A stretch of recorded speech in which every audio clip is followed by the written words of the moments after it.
We are back with Adrienne Lyle on our Premier Minutes, and in this segment we're going to discuss the role of Bob and Debbie McDonald as well as Perry and Peggy Thomas.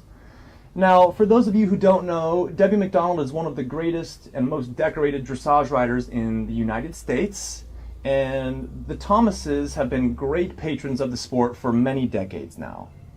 Now, I want to talk about what role Bob and Debbie McDonald has played in your life, both professionally and personally. Yeah, and there's no doubt that I would not be where I was today if it wasn't for this whole team, the Thomases and the McDonalds behind me. Bob and Debbie were the ones that really stepped up and kind of gave me the chance, to get my foot in the door. I came to Debbie to get some lessons one summer when I was in college with my horse, and I came and I paid for my 2 lessons and was going to go home because that was all I could afford at the time and go back to college. And then they offered me a working student job for the summer. So I was able to work off and then just be immersed in that, world-class dressage training. And so they really took a chance on me and let me have an opportunity to prove myself.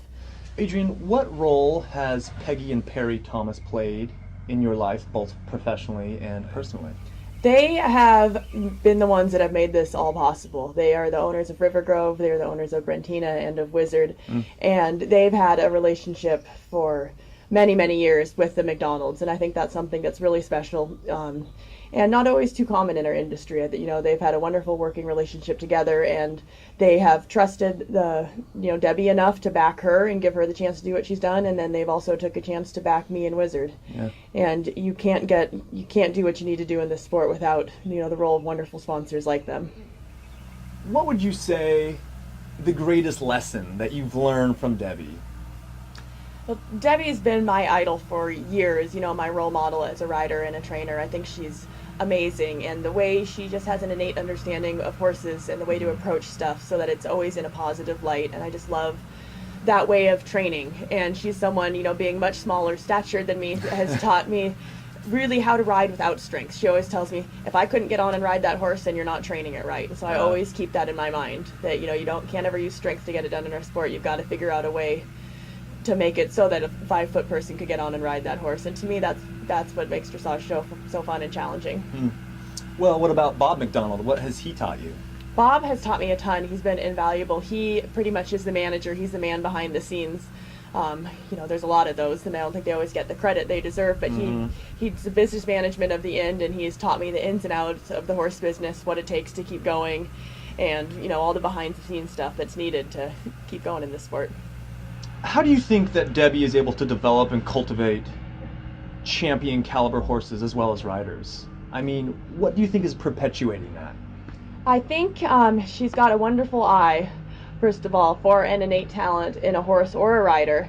And it's not always what I think is the most obvious, especially when it comes to a horse. It might not always be the horse that's the biggest, flashiest mover, but it's something that you can kind of look at him and have an eye to say, there's something about that one that I recognize as a quality that you could cultivate in it. And I think that's partly just an innate gift and partly through years and years of experience. They've gone with the Thomas family for decades now to the Verden auction in Germany, and they purchase all their horses as young horses, as 3- and 4-year-olds. They've never gone out and bought a trained Grand Prix horse. We make all of our own horses from the ground on up, and so I think they've learned over those years what qualities to look for. And I've been trying my best to learn as well, learn from them.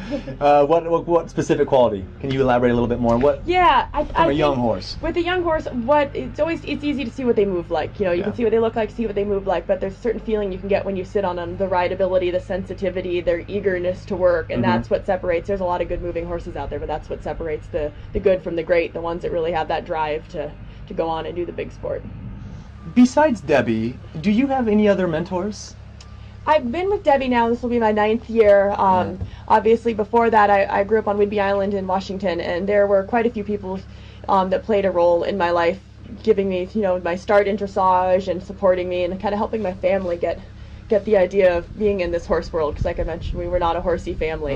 And so there was just a bunch of wonderful parents of friends in the pony club and a whole support system that really helped me get to where I was able to then go to Debbie. Now, there seems to be a trend of horse owners as a whole understanding the benefits of a proper riding surface. Now, I'm specifically talking about the footing. How has the sport progressed through a better understanding of biomechanics?